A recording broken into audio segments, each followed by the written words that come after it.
Please subscribe for more. 2920, Volume 02, Sun's Dawn. 3 Sun's Dawn, 2920. The Isle of Artaeum, Somerset. Sotha Sil watched the initiates float one by one up to the oasam tree, taking a fruit or a flower from its high branches before dropping back to the ground with varying degrees of grace. He took a moment, while nodding his head in approval, to admire the day. The whitewashed statue of Siribane, which the great mage was said to have posed for in ancient days, stood at the precipice of the cliff overlooking the bay. Pale purple proscato flowers waved to and fro in the gentle breeze. Beyond, ocean and the misty border between Artaeum and the main island of Somerset. By and large, acceptable, he proclaimed, as the last student dropped her fruit in his hand. With a wave of his hand, the fruit and flowers were back in the tree. With another wave, the students had formed into position in a semicircle around the sorcerer. He pulled a small, fibrous ball about a foot in diameter from his white robes. What is this?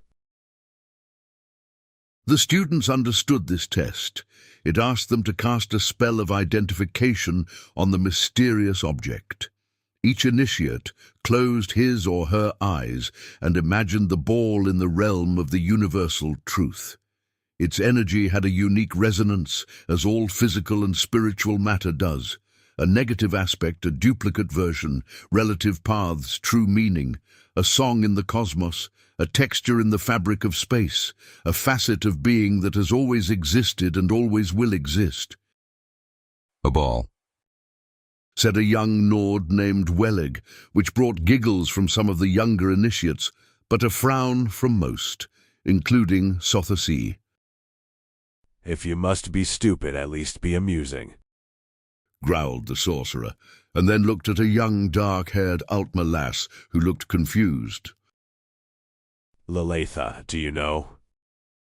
It's Grom, said Lilatha uncertainly. What the Druchmef after they've Crevenasim? Carvanasim, but very good, nonetheless, said Sotha Sil.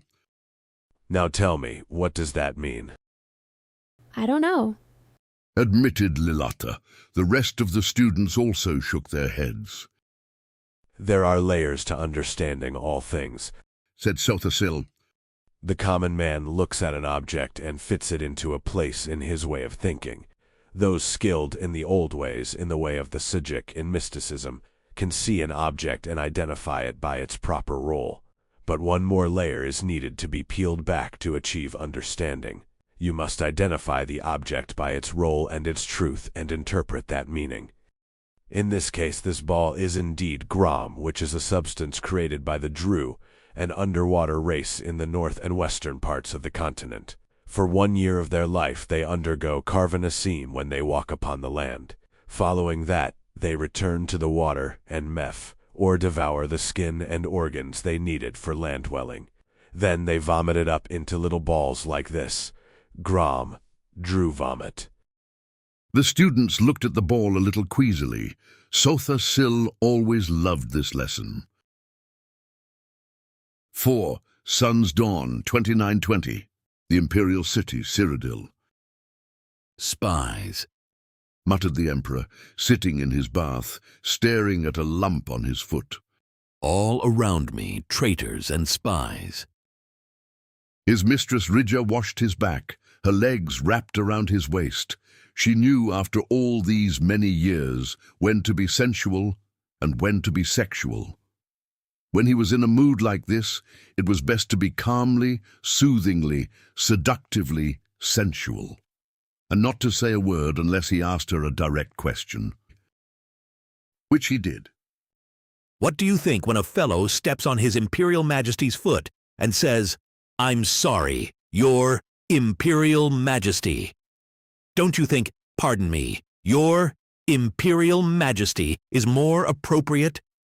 I'm sorry.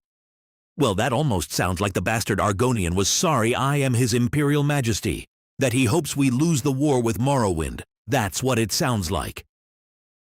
What would make you feel better? Asked Ridja. Would you like him flogged? He is only, as you say, the battle chief of Solrest. It would teach him to mind where he's stepping. My father would have flogged him. My grandfather would have had him killed. The Emperor grumbled. But I don't mind if they all step on my feet, provided they respect me and don't plot against me. You must trust someone. Only you.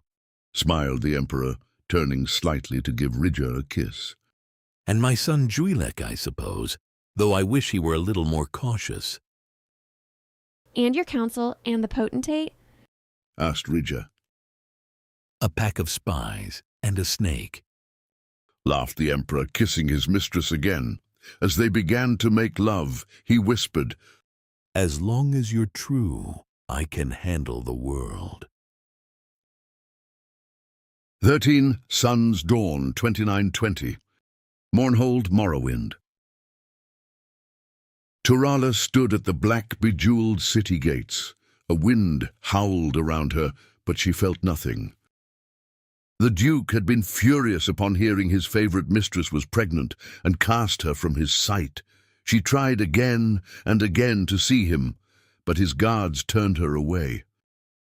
Finally, she returned to her family and told them the truth, if only she had lied and told them she did not know who the father was. A soldier, a wandering adventurer, anyone.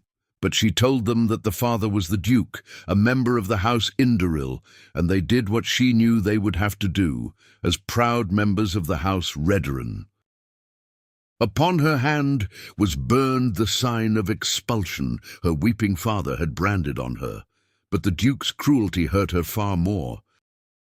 She looked out the gate and into the wide winter plains, twisted sleeping trees and skies without birds. No one in Morrowind would take her in now. She must go far away. With slow, sad steps, she began her journey. 16. Sun's Dawn, 2920. Zenchel, Anakina, modern-day elsewhere. What troubles you? Asked Queen Hassama, noticing her husband's sour mood. At the end of most lovers' days, he was in an excellent mood, dancing in the ballroom with all the guests, but tonight he retired early. When she found him, he was curled in the bed, frowning. That blasted bard's tale about Polydor and Eliusa put me in a rotten state, He growled. Why did he have to be so depressing? But isn't that the truth of the tale, my dear? Weren't they doomed because of the cruel nature of the world? It doesn't matter what the truth is. He did a rotten job of telling a rotten tale, and I'm not going to let him do it anymore. King Drozel sprang from the bed. His eyes were rheumy with tears. Where did they say he was from again? I believe Gilverdale and easternmost Valenwood. Said the Queen, shaken. My husband, what are you going to do? Drozel was out of the room in a single spring, bounding up the stairs to his tower. If Queen Hassama knew what her husband was going to do, she did not try to stop him. He had been erratic of late, prone to fits and even occasional seizures, but she never suspected the depths of his madness and his loathing for the bard and his tale of the wickedness and perversity found in mortal man. 19 Sun's Dawn, 2920. Gilverdale, Valenwood. Listen to me again, said the old carpenter. If cell 3 holds worthless brass, then cell 2 holds the gold key. If cell 1 holds the gold key, then cell 3 hold worthless brass. If cell 2 holds worthless brass, then cell 1 holds the gold key. I understand, said the lady. You told me, and so cell 1 holds the gold key, right? No, said the carpenter. Let me start from the top. Mama? Said the little boy, pulling on his mother's sleeve. Just one moment, dear. Mother's talking.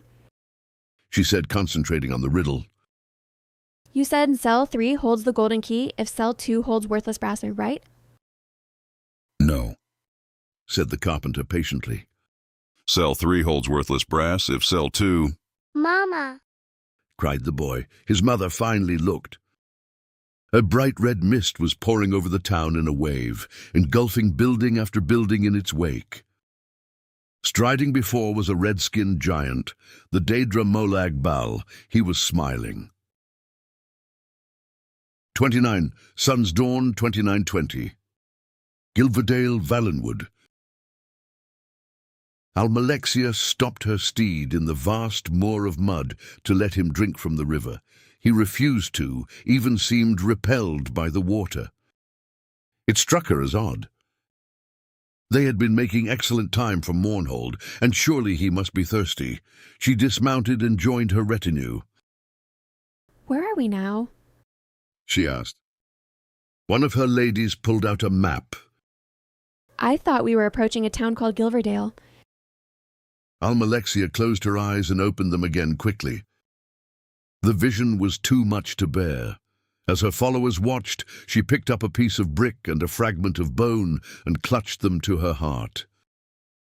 We must continue on to Artaeum, she said quietly. The year continues in First Seed. The end. Please subscribe for more.